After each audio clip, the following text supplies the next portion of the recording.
What is going on, all you fellow gamers and meme artists? Michael the Meme King back again for another reaction video. Of course, I am reacting to Man vs. History, and make sure to check this guy's channel out too. And I have to say this again, I'm going to be saying this every time I review one of Man vs. History's videos. I do not own any of this. This is all Man vs. History's own thing. I own none of it. None of it belongs to me, so YouTube, do a kind thing and please don't copyright me like you do my other videos. Anyway, we are reacting to historical accuracy of horses in Red Dead Online. And, well, yeah, let's just get straight into this.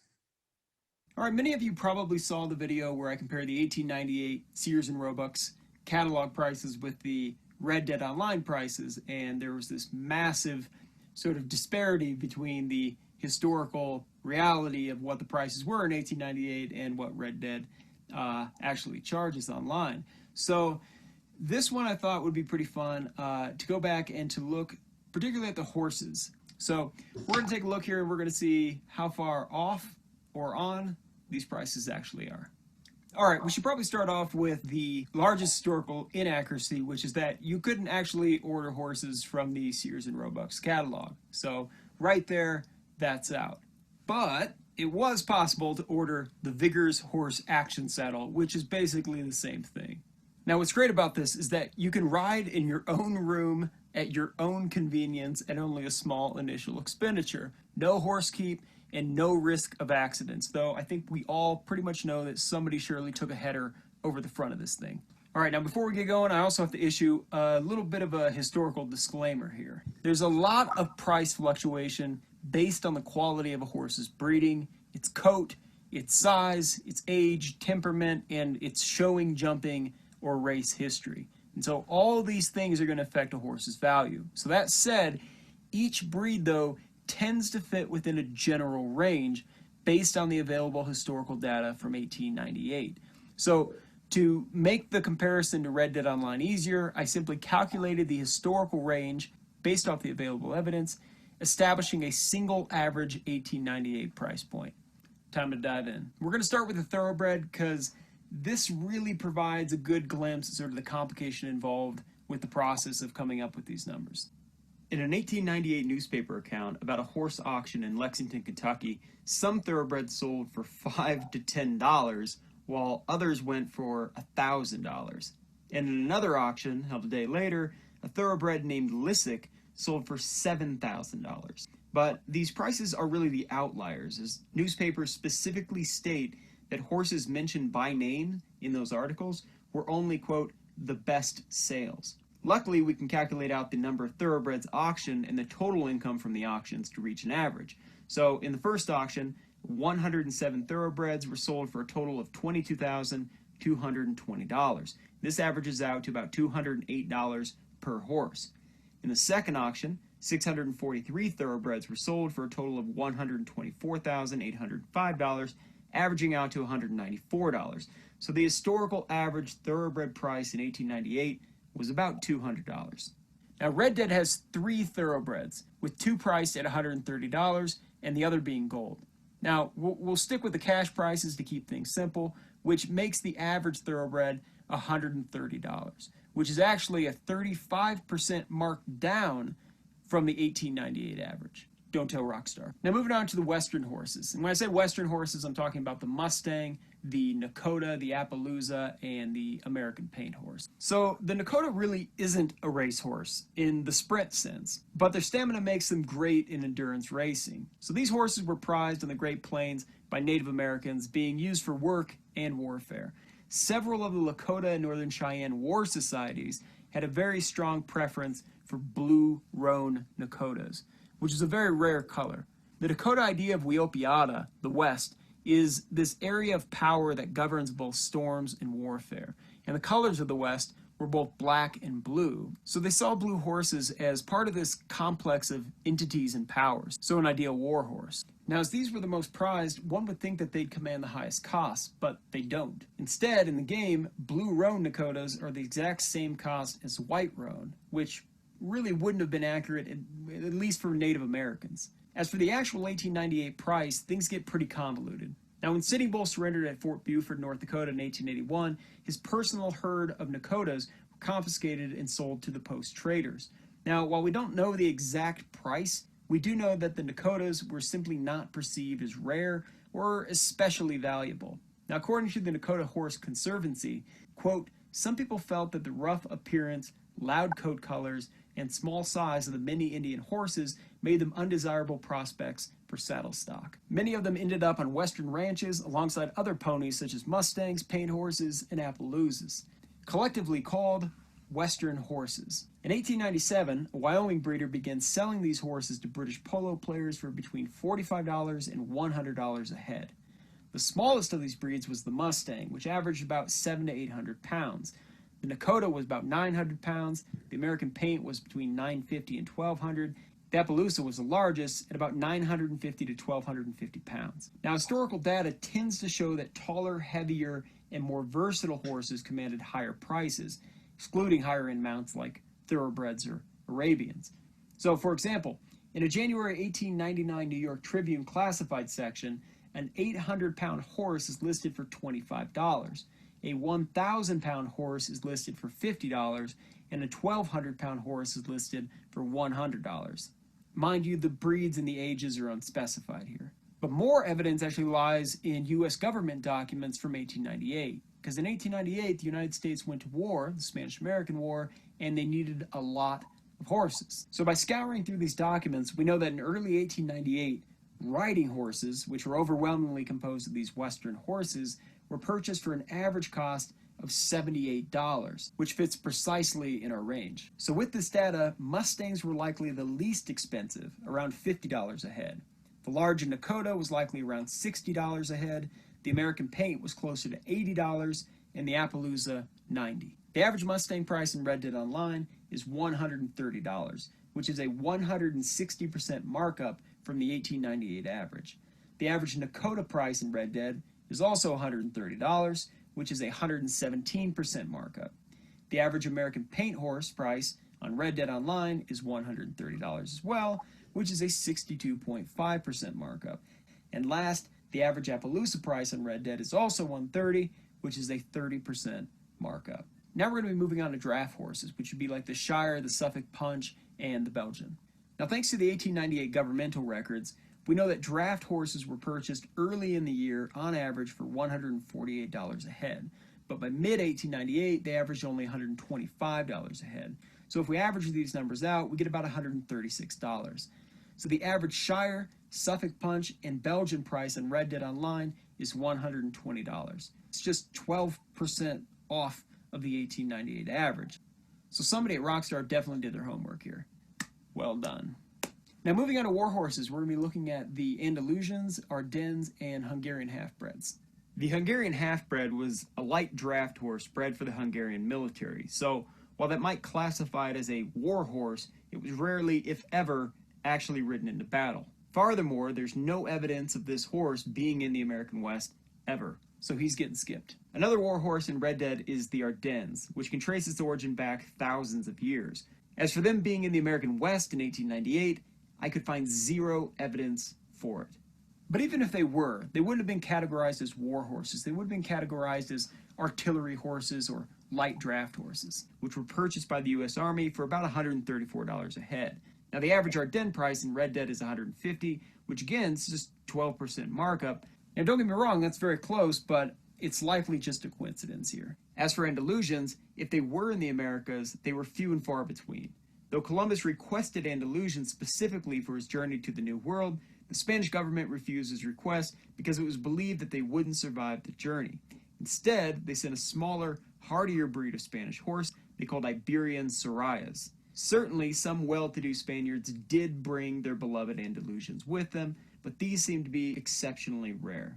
Back in Europe, beginning in the mid-1750s, you have the rise in popularity of thoroughbreds, which actually came in to replace Andalusians and greatly lowered their value. So while a fine horse, the evidence is strong that they just weren't valued as high as thoroughbreds.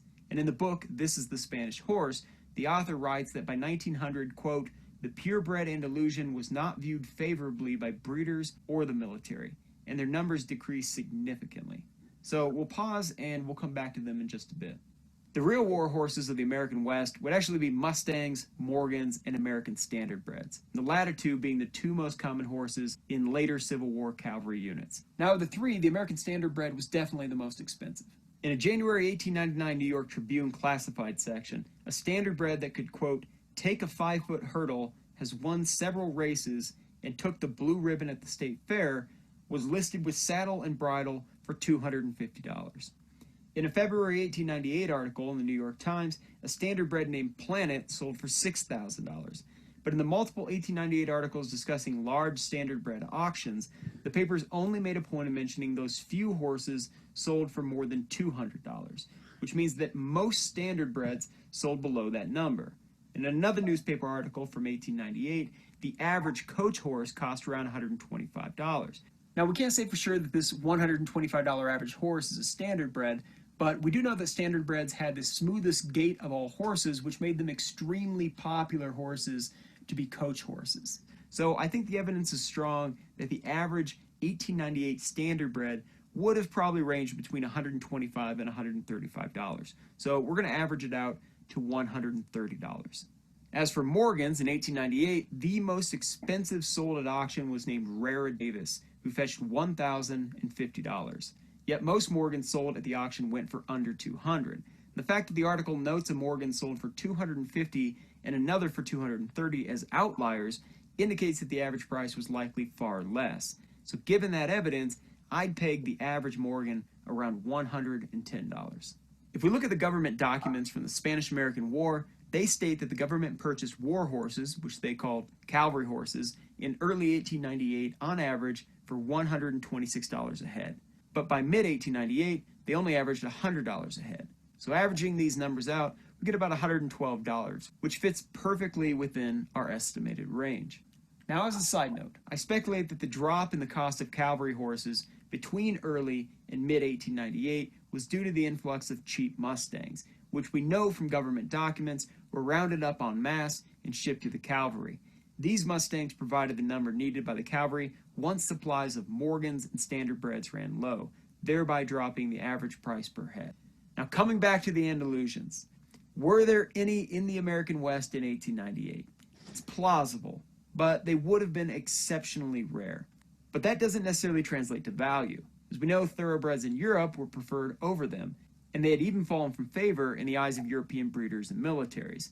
But for fun, let's calculate it out. So using the other breeds as a guide, the price would likely fall between a thoroughbred and a Standardbred, but closer to the latter. So if I had to put a number on it, I'd say about $160. So the average Morgan price on Red Dead is $55, which is a 50% markdown from the 1898 average. The average Standardbred price on Red Dead is $130, which remarkably is actually spot on. Again, well done, Rockstar. Now, the average Andalusia price on Red Dead is $312, which according to our estimates would be about a 95% markup. Now last, we're going to be moving on here to the Arabian. A 1906 book titled The Arab Horse provides a variety of price points for the Arabian around 1898. So one British lieutenant in the 6th Dragoons purchased one for a mere $200, which later, by the way, went on to become a racing legend in England.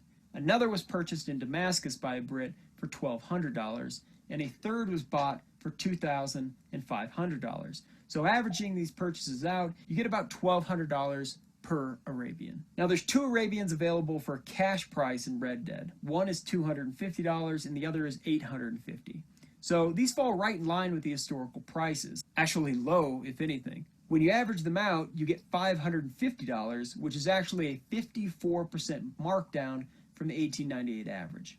So in a lot of ways, it actually looks like somebody at Rockstar really did their homework when it came to applying these horse numbers, because there's really no terribly overinflated horse costs, and there's really nothing that's underpriced terribly either. Of course, in other ways, it appears that maybe they didn't do their homework. Horses like the Hungarian Half-Bred or the Ardennes weren't even in the American West as far as we could tell at that time. The Turkoman, the horse I actually use in Red Dead and I absolutely love, appears to even be extinct at this time. Then there's others like the Dutch Warmblood that didn't even exist prior to 1960. But the bottom line is twofold. Number one, the horse prices in Red Dead Online are actually pretty historically accurate. And number two, I guarantee you that the person who came up with these prices was not the same person that priced everything else in Red Dead Online.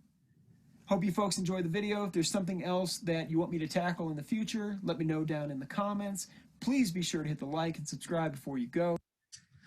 So yeah, before this ad tried to ruin this outro for me and Man vs. History, as you can tell, as he stated, the horses in Red Dead Online are pretty accurate, I think. I think that's what he said. I can't remember. But I hope you guys did enjoy my reaction to Man vs. History's historical accuracy of horses in Red Dead Online. And go check out his channel out. Man vs. History has really given me some content to post on this channel. And you guys apparently seem to really like it. Because looking at the views, I have like I have like 20 views like per each of these videos. So that clearly tells me that you guys enjoy these types of videos. And I have a list of videos that I picked out that I want to react to. They're all from Man vs. History, and I'm gonna react to each of them each day. So tomorrow I'm gonna react one of these. The next day I'm gonna react to another one, and the day after that, and then I don't know. I might do it Friday, but I probably won't be able to.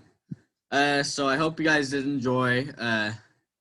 Give this video a like, comment the video, and please tell me what else you guys want to see on the channel. Tell me what else you want to see me react to, actually. If there's anything you guys want me to react to, just tell me in the comments. I do look in the comments, so, just a quick word, But I hope you guys did enjoy, and I'll see you for the next video.